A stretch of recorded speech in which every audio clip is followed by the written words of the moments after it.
जिसको तेरा जय बिहारी जी की जय श्री राधे। आशा है आप सभी आनंद में होंगे। आइए बढ़ते हैं अपने आगे के प्रश्नोत्तरी में। तो आज का प्रश्न है संयोग और वियोग। इस बात से आपको समझ आ गया होगा, संयोग का मतलब होता है मिलना और वियोग का मतलब होता है बिछड़ जाना, अर्थात दूर चले जाना, है ना। इतना ही सा उत्तर है? नहीं महाराज, ये तो साधारण भाषा में उत्तर हो गया। इतना तो कोई बच्चा भी बता देगा, है ना। तो आइए आप हम सभी समझते हैं कि संयोग और वियोग, इन दोनों में अंतर क्या है। संयोग किसे कहते हैं, वियोग किसे कहते हैं। उदाहरण से समझिए, आपको आसानी से समझ में आ जाएगा। वही माता सीता अशोक वाटिका में बैठी प्रतीक्षा कर रही थी, वही माता सीता वाल्मीकि आश्रम में बैठकर प्रभु के वियोग में उनका स्मरण करती हैं। तो अब इन दोनों में अंतर क्या है? एक संयोग है और एक वियोग है। कैसे? एक संयोगात्मक वियोग है कि अशोक वाटिका में बैठी हैं तो मैया के हाथ में मुद्रा है, मैया को पता है कि मेरे राम आएंगे, प्रभु श्री राम मुझे लेने यहाँ आएंगे, मतलब हमारा दोबारा मिलन होगा। तो ये क्या हुआ? वियोग में तो है लेकिन संयोगात्मक वियोग, मिलना है अभी। लेकिन वाल्मीकि आश्रम में जब थी तो श्री राम जी द्वारा भेजी गई थी। अब वियोग ही वियोग है, अब मिलना नहीं है, अब संयोग नहीं है। अब हर कण कण में, पत्र में, पुष्प में श्री राम जी का दर्शन करती हैं और वियोगात्मक उन्हें स्मरण करती हैं। ठीक है, अगर मिलना है दोबारा तो वो संयोग हो गया, और एक बार बिछड़ने के बाद दोबारा ना मिलना हो, उनके स्मरण में जीवनांत हमारा हो जाए, उसे कहते हैं वियोग। इस वियोग के लिए तो बड़े बड़े महापुरुष जन तरसते हैं। वृत्रासुर, श्रीमद् भागवत जी में वर्णन आता है, वृत्रासुर स्तुति करता है युद्ध के मध्य में और भगवान से प्रार्थना करता है। 4 श्लोक है, हम एक श्लोक से आपको समझाएंगे। कहता है कि प्रभु मुझे कुछ नहीं चाहिए, न नाक पृष्ठम न च पारमेष्ठम, न स्वर्ग चाहिए, न पाताल चाहिए, न सुतर, कुछ भी नहीं चाहिए। ना इंद्र का पद चाहिए, ना ब्रह्मा जी का पद चाहिए, प्रभु मुझे कुछ नहीं चाहिए। तो क्या चाहिए? बस मुझे आपका विरह चाहिए। भगवान कहते हैं विरह, मेरा विरह सह लेगा? क्यों चाहिए तुझे विरह? अच्छा बता। कि मैं आपकी प्रतीक्षा करना चाहता हूँ भगवान। कैसे? अजात पक्षा एव मातरम खगा।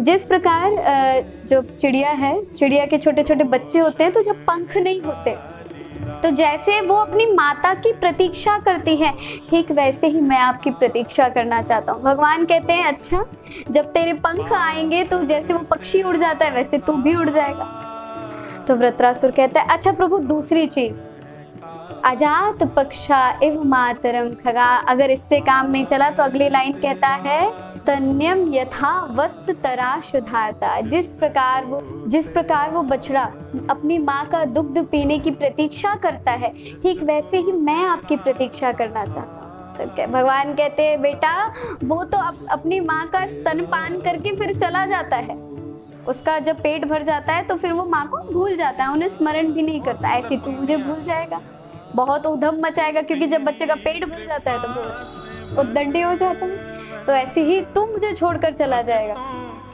अच्छा, अंतिम बात कहते हैं अजात पक्षा इव मातरम खगा स्तन्यम यथा वत्स तरा शुधारता प्रियम प्रियेव विशतम विषण्णा मनोरक्ताक्ष दिदृक्षते त्वाम। हे प्रभु, जिस प्रकार एक प्रियतमा अपने प्रियतम का, अर्थात ये जीवात्मा अपने परमात्मा की जैसे प्रतीक्षा करता है, जैसे गोपियों ने आपकी प्रतीक्षा की, मैं उस विरह में रहकर आपकी प्रतीक्षा करना चाहता हूँ। तो एक भक्त, सच्चा भक्त भगवान से वियोग ही मांगता है।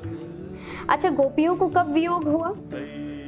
जब गोपियां नित्य भगवान के वियोग में रहती थी। जब भगवान गैया चराने जाते थे प्रातः कालीन बेला में और संध्या में आते थे।